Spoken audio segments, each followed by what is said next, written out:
hot damn, was that a fantastic episode. Hello, interwebs. I hope you're all doing well, and I am here to review the latest episode of Agatha All Along, this one, episode 7.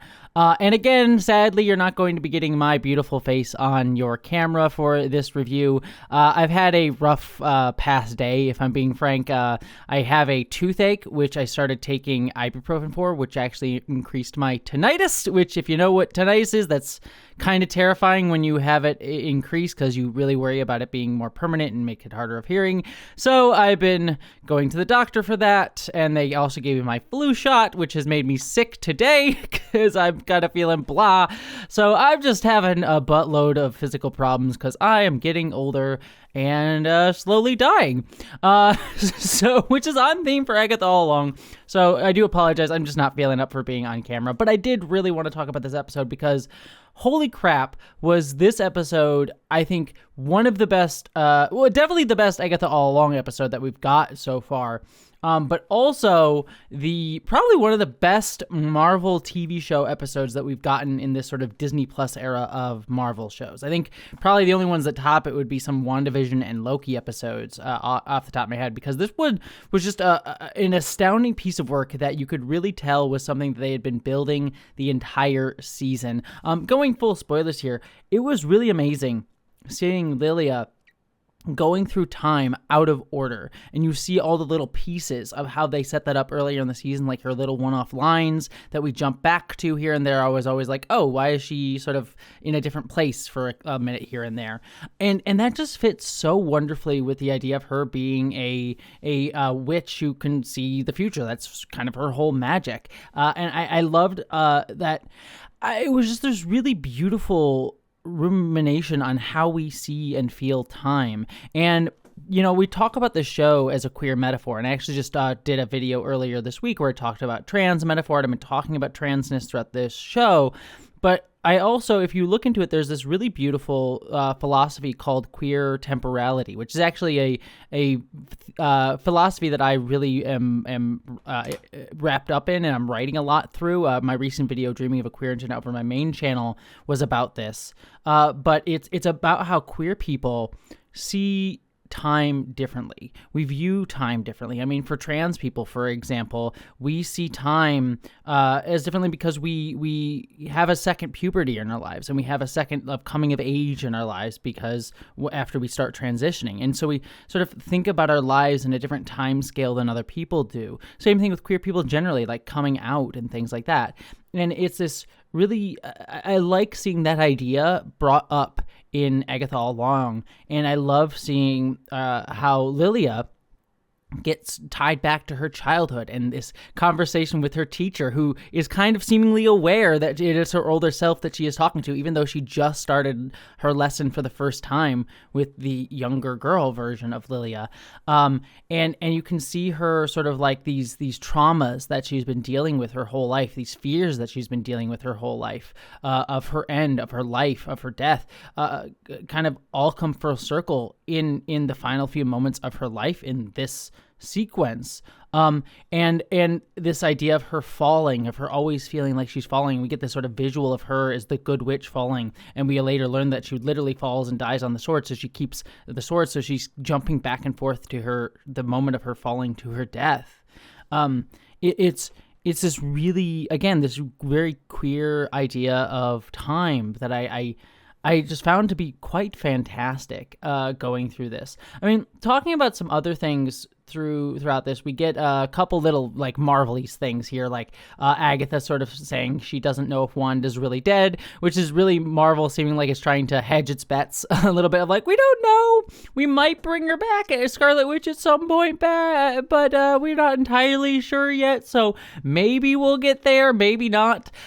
We also get a lot of different witch sort of references here. So we got Alice in Wonderland imagery throughout all this, which I think is very apropos for the ideas that this episode is dealing with. We're also getting, we get a lot of Wizard of Oz references as well, which is kind of funny considering Wicked is about to come out in theaters. And I initially thought, like, wait, is Wicked a Disney movie? Is this some like weird like corporate synergy nonsense going on here? But it turns out it's not. It's like a Universal movie.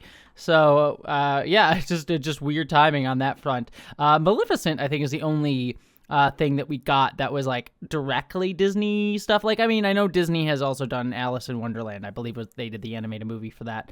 But Maleficent is the only like overtly branded, like feels like this is the Disney branded Maleficent version, which I didn't love, but I did love Billy sort of going like being really into it. Again, my trans metaphor reading on this show is still there for Billy. But yeah, he is sort of like, if you got the cheekbones for it, yeah, you know. So I did really enjoy that. And again, but going back to Lilia here and the big reveal of the episode, what I really loved with a lot of what Lilia was expressing was her fear of death and dying and being forgotten. At one point, I think she says she's a forgotten woman, and so she needs to be remembered. And her teacher says, you know, I've been around death, talking about like the plague that took her whole coven that she saw coming and had to sort of make peace with. That's what she couldn't do anything about that. And Lilia sort of struggling with that. I mean, frankly, too, I mean, I was just talking earlier about my own body failing me this past week a little bit, and my stresses about that. And I think there's a connection there of this woman feeling this fear of death and knowing that it's coming and seeing it coming and is able to see it, and not being able to come to terms with that because of worrying that you didn't do enough, or you weren't good enough, or you haven't lived the life that you should. Again, a very queer feeling in a lot of ways there. And so for me, it comes out in this feeling of whenever I worry about getting older of, you know, I didn't get to live I just feel like the past few years I've gotten the body that I wanted to, and now I'm getting older and I'm feeling it like decay, I guess, in some ways. And there's a joy in that, and there's a sadness in that, and there's a fear in that.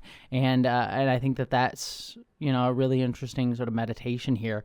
And it brings us all to the big revelation that Rio is death, which I have been talking about in my spoiler-filled sections, if you've been skipping those, and all the little hints and little nods to that revelation. So to me, it wasn't all that surprising. I did get spoiled on it because of frickin' Funko Pops earlier on this season. But I have been enjoying, to be fair, all the little hints of who Rio is throughout the season that they kind of pointed at here, like when they're on the Ouija board and they type out death and Rio laughs. I think that's those type of references. And I think it's kind of fun if you go back and rewatch the season. You can see some of those hints. I've caught like those moments in my first watch just because I knew who she was. But for those of you who didn't, I think it adds a nice rewatchability to this entire show. It does make me wonder if Rio, aka Death, is going to be a one-off character in this series, because Death has a much bigger role in the Marvel Cinematic Universe generally. I mean, obviously, she was the whole reason that Thanos decided to kill half the universe in the Marvel comics, and also as a thing with Deadpool as well. But both of those are sort of not on the table really anymore for Marvel, and I really hope that they do find something to do with her outside of just character stories defined by male characters lusting after her. And I think they've already kind of done that already here in Agatha All Along. But I think there's you can get a lot more out of her than just this. And Aubrey Plaza is certainly a wonderful and welcome presence in anything. She always brings that wonderful weird energy. I mean, hell, if you like her weird energy in this show or even Parks and Rec, go watch Legion, which is my favorite superhero show, or one of. I'd have to sit down and think about it, but it's definitely up there in my top 3. And she brings so much weird energy to that show. So yeah, go check out that show if you're really loving her performance here. But I'd love to see her in more things. So that revelation was really cool. And then the end of this is just Lilia falling to her death and taking out all of the 7. Was also a lot of fun. Oh, there's also Agatha making very clear that she's not straight. Like I think Agatha at one point she says, if you want straight answers, ask a straight person or a straight woman or something like that. And I was like, I see what they did there. That's a gay pun. So that was a lot of fun. Anyways, that's generally my thoughts on this episode. I thought it was a really beautiful episode. Definitely one of the best Marvel has done. It is kind of funny that some of the best episodes Marvel does are generally timey-wimey, out-of-order episodes. I think of the Loki Season 2 finale. Also had that sort of out-of-order, timey-wimey element to it. And that's one of the better episodes of that show, which I think is one of the better shows of the Marvel MCU Disney Plus verse, I guess if you want to call it. I kind of put that caveat on it because I distinguish the Disney Plus shows kind of from the Netflix, like Daredevil, Jessica Jones shows.